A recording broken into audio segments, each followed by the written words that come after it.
Cabinet ने प्रधानमंत्री मत्स्य किसान समृद्धि से योजना को दी मंजूरी। राजस्थान, गुजरात, तेलंगाना और आंध्र प्रदेश में 12,343 करोड़ रुपए की लागत से 6 मल्टी ट्रैकिंग रेलवे परियोजनाएं और 10,523 मेगाहर्ट्ज स्पेक्ट्रम नीलामी की भी स्वीकृति।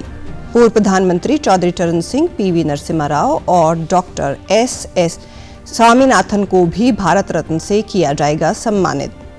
और हरियाणा के मुख्यमंत्री ने पंचकुला में परिवार पहचान पत्र को लेकर आयोजित एक वर्कशॉप को वर्चुअली माध्यम से किया संबोधित। कहा, परिवार पहचान पत्र परियोजना दुनिया भर में अनूठी परियोजना है।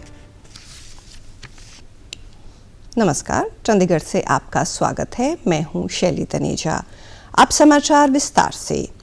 प्रधानमंत्री नरेंद्र मोदी की अध्यक्षता में केंद्रीय कैबिनेट की बैठक हुई। बैठक में प्रधानमंत्री मत्स्य किसान समृद्धि से योजना शुरू करने का फैसला किया गया। बैठक के फैसले की जानकारी लेते हुए केंद्रीय मंत्री अनुराग सिंह ठाकुर ने कहा कि मछुआरों से जुड़ी इस नई योजना के लिए 6,000 करोड़ रुपए की मंजूरी दी गई है।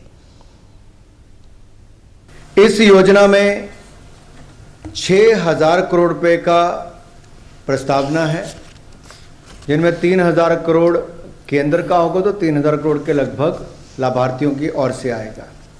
इस स्कीम से फिशरी सेक्टर में इंटीग्रेटेड वैल्यू चेन विकसित करने, फिशरीज प्रोडक्ट में सेफ्टी और क्वालिटी संबंधी स्टैंडर्ड्स अडॉप्ट करने में सहयोग मिलेगा, जिससे इनके उत्पादों को मार्केटिंग में और मत्स्य पालकों को ज़्यादा मुनाफा या ज़्यादा आय में बल मिलेगा। इसके अलावा केंद्रीय कैबिनेट ने मत्स्य पालन बुनियादी ढांचा विकास निधि मार्च 2026 तक जारी रखने को मंजूरी दे दी। साथ ही केंद्रीय कैबिनेट ने जो स्पेक्ट्रम बचे हुए हैं उनकी नीलामी को मंजूरी दे दी। स्पेक्ट्रम की इस नीलामी से दूरसंचार सेवाओं की गुणवत्ता और उपभोक्ता के लिए कवरेज में सुधार होगा। इसको 3 वर्ष आगे के लिए और मंजूरी दे दी गई है, यानी कि अब 2023 की बजाय अब इसको 2026 तक मंजूरी मिल गई है। और 2018 में इसको मंजूरी जो मिली थी वो 7,522 करोड़ रुपए की मंजूरी मिली थी। देश में टेलीकॉम सेवाओं के लिए पारदर्शी तरीके से स्पेक्ट्रम उपलब्ध कराने के लिए कैबिनेट द्वारा 15 सितंबर 2021 को ही ये निर्णय लिया गया था कि हर वर्ष यानी कि हर वित्तीय वर्ष में स्पेक्ट्रम का ऑक्शन किया जाएगा। पूर्व प्रधानमंत्री चौधरी चरण सिंह और को भारत रत्न दिया जाएगा और साथ ही साथ पीवी नरसिम्हा राव और डॉक्टर MS स्वामीनाथन को भी भारत रत्न से सम्मानित किया जाएगा। प्रधानमंत्री नरेंद्र मोदी ने सोशल मीडिया एक्स पर ट्वीट के जरिए ये जानकारी दी है कि इन तीनों को भारत रत्न से सम्मानित किया जाएगा। प्रधानमंत्री ने ट्वीट में लिखा कि हमारी सरकार का ये सौभाग्य है कि देश के पूर्व प्रधानमंत्री चौधरी चरण सिंह जी को भारत रत्न से सम्मानित किया जा रहा है। ये सम्मान देश के लिए उनके अतुलनीय योगदान को समर्पित है। उन्होंने किसानों के अधिकार और उनके कल्याण के लिए अपना पूरा जीवन समर्पित कर दिया। आपको बता दें कि इससे पहले कर्पूरी ठाकुर और लाल कृष्ण आडवाणी को भी भारत रत्न से सम्मानित किए जाने की घोषणा की जा चुकी है। केंद्रीय वित्त मंत्री निर्मला सीतारमण ने कल लोकसभा और राज्यसभा में 2014 से पहले के देश की आर्थिक स्थिति पर श्वेत पत्र पेश किया। Sir, I rise to lay a white paper on the Indian economy, both in Hindi and English versions. श्वेत पत्र में कहा गया कि 2004 की दुरुस्त अर्थव्यवस्था से 2014 में सुस्त अर्थव्यवस्था तक के सफर का जिक्र है। यूपीए के कार्यकाल में बैंकों के नॉन परफॉर्मिंग एसेट में इजाफा हुआ। राजकोषीय घाटे ने अर्थव्यवस्था को राजकोषीय संकट की ओर धकेला। सामाजिक क्षेत्र की भी कई योजनाओं के लिए कम धन खर्च हुआ। सार्वजनिक संसाधनों की बर्बादी का अर्थव्यवस्था पर बुरा असर पड़ा। महत्वपूर्ण सुधार लागू करने में विफल। निवेश का निराशाजनक माहौल, विदेशी निवेशक हुए दूर, नेतृत्व का अभाव, आर्थिक कुप्रबंधन ने विकास की क्षमता को किया कमजोर। 2014 में मोदी सरकार ने आर्थिक सुधारों की प्रक्रिया शुरू की।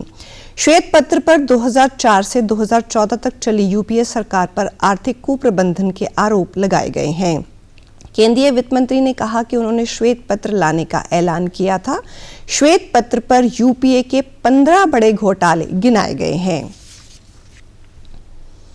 हरियाणा के मुख्यमंत्री मनोहर लाल ने कल पंचकूला में परिवार पहचान पत्र को लेकर आयोजित एक वर्कशॉप को वर्चुअल माध्यम से संबोधित किया। मुख्यमंत्री ने कहा कि परिवार पहचान पत्र के माध्यम से प्रदेश के 2,80,00,000 लोगों के डाटा का सफल विश्लेषण करने के बाद हम एक बेहतरीन परियोजना दुनिया के सामने रख सकेंगे। ये योजना दुनिया भर में अनूठी है। उन्होंने कहा कि वर्तमान सरकार द्वारा पात्र लोगों को सभी तरह की सरकारी योजनाओं और सेवाओं का लाभ देने की अवधारणा को साकार करने के लिए हरियाणा परिवार पहचान पत्र परियोजना शुरू की गई थी। 2011 की जनगणना के डाटा अनुसार ही प्रदेश में बहुत से कल्याणकारी योजनाएं लागू की जा रही थी। हमने अधिकारियों के सहयोग से परिवार पहचान पत्र को शुरू किया है, जिसके बेहतरीन नतीजे सामने आ रहे हैं।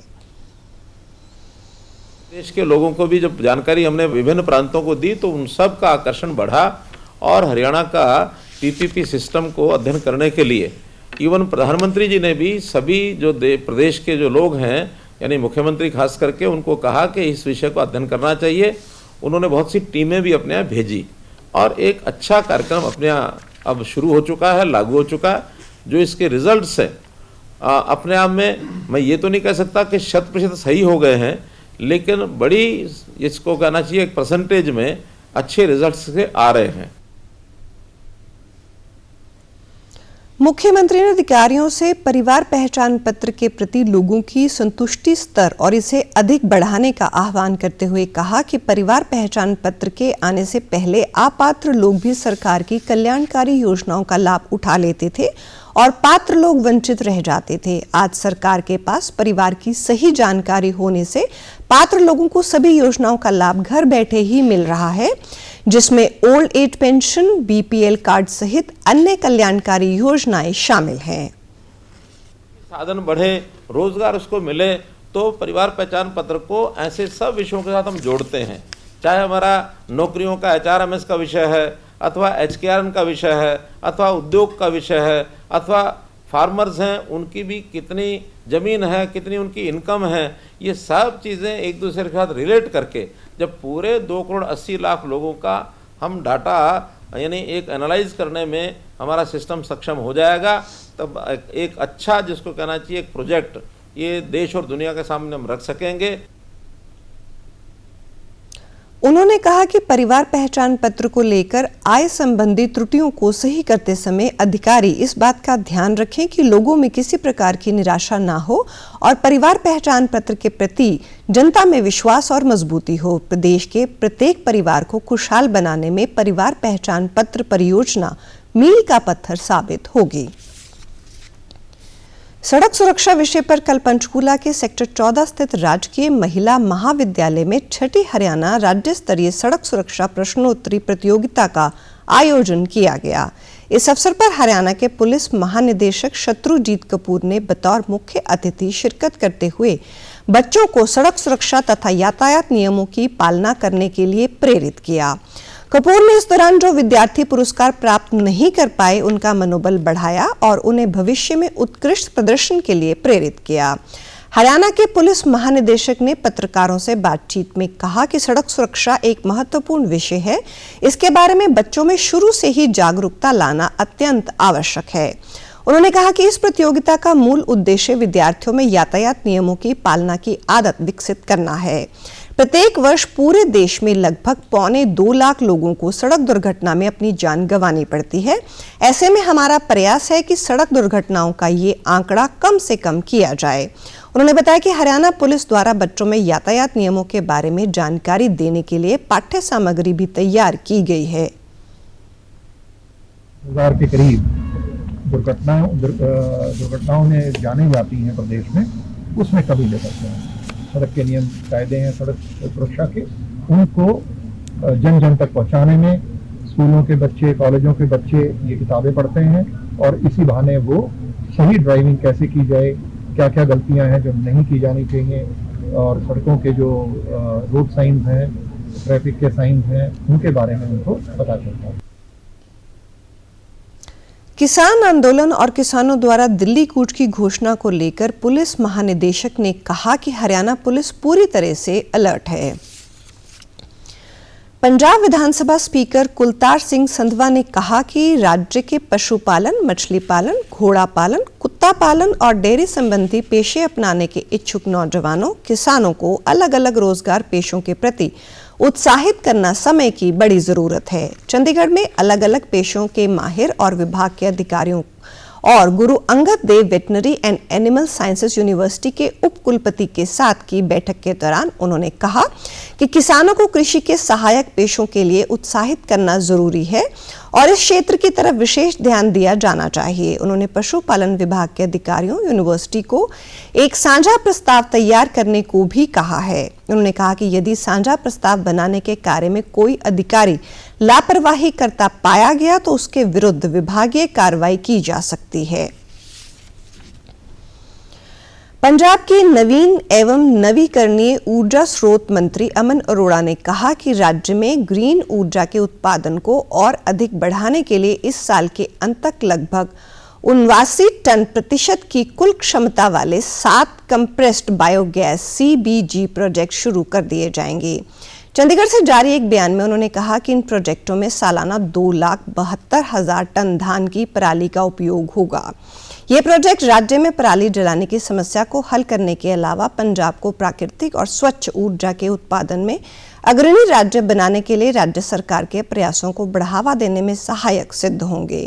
उन्होंने कहा कि सरकार ने आर्थिकता को डीकार्बोनाइज करने और पारंपरिक ईंधन पर निर्भरता घटाने के लिए ग्रीन हाइड्रोजन नीति भी बनाई है। उन्होंने कहा कि पिछले साल 101 सरकारी इमारतों को सोलर पैनलों से लैस किया गया और पेड़ा द्वारा इस साल 897 और सरकारी इमारतों को सोलर पैनलों से लैस करने का लक्ष्य निर्धारित किया गया है। हरियाणा के मुख्य निर्वाचन अधिकारी अनुराग अग्रवाल ने कल चंडीगढ़ में लोकसभा आम चुनावों की तैयारियों के संबंध में अहम बैठक की। बैठक नामांकन प्रक्रिया, चुनाव चिन्ह आवंटन तथा चुनाव लड़ रहे उम्मीदवारों के आपराधिक रिकॉर्ड के संबंध में आयोग द्वारा जारी हिदायतों की समीक्षा की गई। उन्होंने कहा कि लोकसभा आम चुनावों के लिए सिक्योरिटी डिपॉजिट 25,000 रुपये होगी, जबकि अनुसूचित जाति व जनजाति के उम्मीदवारों के लिए ये राशि 12,500 रुपये होगी। सिक्योरिटी डिपॉजिट नगद या ट्रेजरी के माध्यम से ही स्वीकार्य होगी। अनुराग अग्रवाल ने कहा कि रिटर्निंग अधिकारी नामांकन पत्र भरने की अंतिम तिथि, स्थान, समय, नामांकन पत्रों की जांच, पत्र वापसी लेने की तिथि इत्यादि जानकारी सार्वजनिक करेंगे। नामांकन भरने की पूरी प्रक्रिया की वीडियोग्राफी करवाई जाए और सभी दस्तावेजों को सुरक्षित तरीके से रखा जाए। एक उम्मीदवार अधिकतम 4 नामांकन पत्र भर सकता है तथा 2 लोकसभा सीटों से चुनाव लड़ सकता है। उम्मीदवार को फॉर्म 26 में एफिडेविट के साथ अपने आपराधिक मामलों की पूरी जानकारी देनी होगी तथा वे राजनीतिक पार्टी को भी इस संबंध में अवगत करवाएगा। और आप हमारे समाचार YouTube channel DD news Chandigarh, Facebook DD news Chandigarh और social media X DD news CHD पर भी देख सकते हैं। इसी के साथ चंडीगढ़ से समाचारों का सिलसिला समाप्त होता है। नमस्कार।